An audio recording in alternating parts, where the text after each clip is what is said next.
Hey guys, it's Matthew here once again, and I wanted to give you a bit of an update on how my League Starter Slayer Ice Crash character is currently going.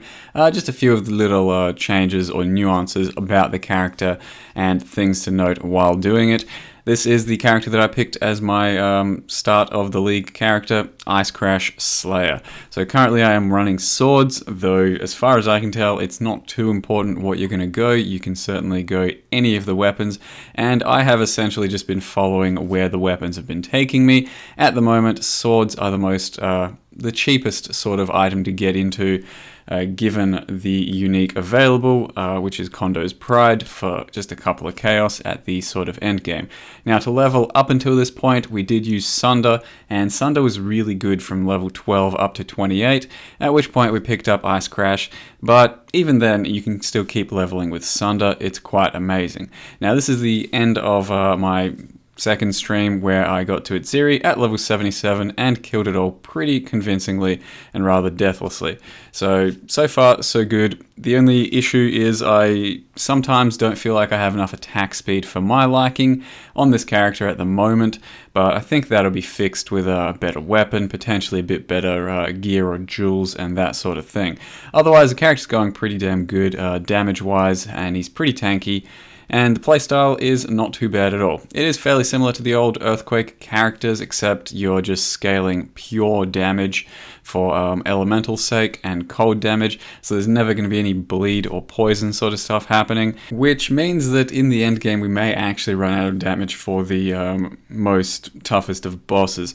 That's yet to be seen, but yeah, I'm a bit skeptical of whether or not it's going to scale all the way up to tier 16 without any sort of bleed poison sort of gimmicks or, unethical double dipping as such. But we'll see what happens when it takes us there. Still, at the moment, a long way to go. So I do just want to go into a little bit of detail about how the character went and what you should be looking out for. At this stage, I'm currently level 78, and I'm wearing a Kondo's Pride, which is a really nice basic sort of physical damage weapon for a build like this. Ignore everything on it. It's just got good physical damage, something like 450 Fizz DPS, and it's, just a sword. So it's got decent attack speed, good Fizz damage, and really cheap. So it's just a nice starting sort of weapon. Cost me 2 chaos, and as soon as I picked that up, that's when I went into just a few little weapon nodes. So as you're leveling, don't bother getting any weapon nodes. These are the only ones I have at the moment anyway. Just get generic stuff. So initially I went through here and then started to go directly over to the right side so that I could convert all of my the rest of my Fizz into cold, and that's when I can start scaling penetration here, penetration there, and most importantly, cold penetration on your actual Ice Crash setup. So that's initially how you should be leveling. Go past here, grab this Mana Leech and Life Leech node, and then start trying to get the conversion, and then fill out life and damage as you see fit as you're leveling. Wrecking Ball over here, generic damage, and through here and then up here, and we've got some nice area, generic damage, life. Also, we might need to respec a bit through here. I'm going to play around with the passive tree, see what's most efficient, and I'll give you an update on that when it happens. But for now, this is fine. If you end up getting a really good axe, just grab the axe nodes, good mace, grab the mace nodes. It's not terribly important. And Resolute Technique, the sooner you can get that, the better, because Ice Crash really suffers from, missing things. If you miss one monster out of 10 because you've got 90% chance to hit, it feels really bad. You want to be able to hit all of them guaranteed and kill them all in one hit. So Resolute Technique is something you definitely want pretty early on. Now, the 4 link for the Ice Crash as you're leveling, you're going to go from Ice Crash into Melee Fizz, into Weapon Ellie damage, and the 4th link that's pretty important is Cold Penetration. So once you start tackling some later bosses, and especially breach monsters and just breaches in general, you're going to really feel pretty stifled in damage because a lot of things have high resists. So you're going to start really wanting to get cold penetration into your setup, as well as the cold penetration stuff on tree. And then also using a frostbite as your curse goes a long way too, because at the moment we are almost 100% cold damage, quite a lot of cold damage there. So make sure you're trying to do something about your penetration. And then you can pick up a 5 link really cheaply at the moment for like 1 or 2C, and your 5th link at the moment is increased area, which you can then substitute for Conk Effect whenever you need more damage. Now something else that's pretty important is getting a War Chief totem with you.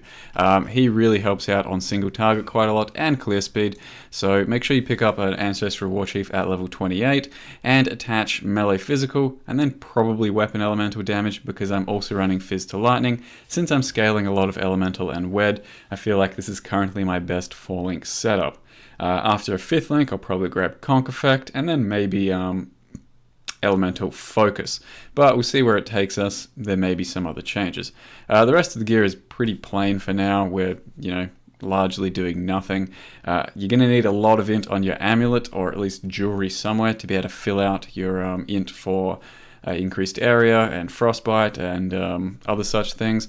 Another thing to mention is Frost Bomb is actually pretty damn nice in this setup. So it's something that a lot of us probably have never used or seen, but Frost Bomb is, you put down a little bomb on the ground and it ticks and explodes. While it's on the ground, anything that's in this radius is going to be getting minus cold resist up to currently minus 20. So that's just flat, pretty much 20% damage gain for us almost always. When things have more resistances, it's obviously bigger damage gains. So make sure you get yourself one of these and put it down for single target, or any rares, bosses, whatever you feel that you need a frost bomb down for. We can also attach it to increased duration, something like that, but at the moment it's fine as is. Investing into a Lion's Roar goes quite a long way at the moment. 35% more melee damage, melee physical damage. That's pre-conversion. It's quite a lot of damage for the build. As you can see, it's 7k gain. It's essentially another link, so from a 5 link to a 6 link essentially. So it goes a long way to get one of these. Not sure about the other flasks yet, just running a Stibnite, a Jade for some defenses, and I just then picked up the Atziri flask as you saw at the end of that little clip. So that looks like it's going to be pretty decent damage for us as well, another 5k there. As well as that, picked up a pair of Combs Roots for 2 Chaos. Unwavering Stance, really nice. A whole bunch of life to fill out, so before you get too much else, you get a lot of life here. It's not that good for our build, because ultimately the last 2 points we get here will make us stun immune like 100% of the time anyway, but for now it's pretty damn good. Now as far as Ascendancy goes, Bane of Legends is the first thing I took, Headsman was second, and then into Endless Hunger. By the time I got Endless Hunger, that's when I filled out the rest of my leech here, and now with this much leech and with my Endless Hunger, I'm pretty damn tanky and it feels pretty good to play the Slayer. Once you get these last two, you will feel really good about the character in terms of leech and survivability. Lastly, I will say the auras are currently definitely Hatred, and I'm not sure about the next aura. It's either Herald of Ash, which I've been running currently, or you can go Blasphemy with Frostbite. Now Herald of Ash, the little overlaps that it does, the burn, the ignite, it seems pretty good for clearing up loose stragglers and all that, so I kind of do like it. But on the other hand, a Blasphemy Frostbite could very well be just a much bigger damage increase, as well as that you have extra chance to freeze things there. So with this and my current tree, you could hit like 30% chance to freeze, which would be very reliable, because we have 5% here, and I've picked up the 2 nodes over here, which I didn't include in the passive tree, but they are pretty nice for freeze. So we've got 15%, and that seems to go pretty nicely with the build and with Ice Crash in general. For now, that's pretty much all I'll mention about the character until I play it more and have a few more updates. Long story short, just don't focus too much on what weapon spec you're going for, just follow the gear and what's most available to you. In the end, I think potentially Axe or Mace might be the best if we can craft a really nice rare weapon for those specs. So I'm going to look into that and try and craft some stuff maybe. I think ultimately the best weapon for us will just be a rare physical two-hander. So that's just a small update on the League Starter Ice Crash character. Thank you very much for watching, guys, and see you next time.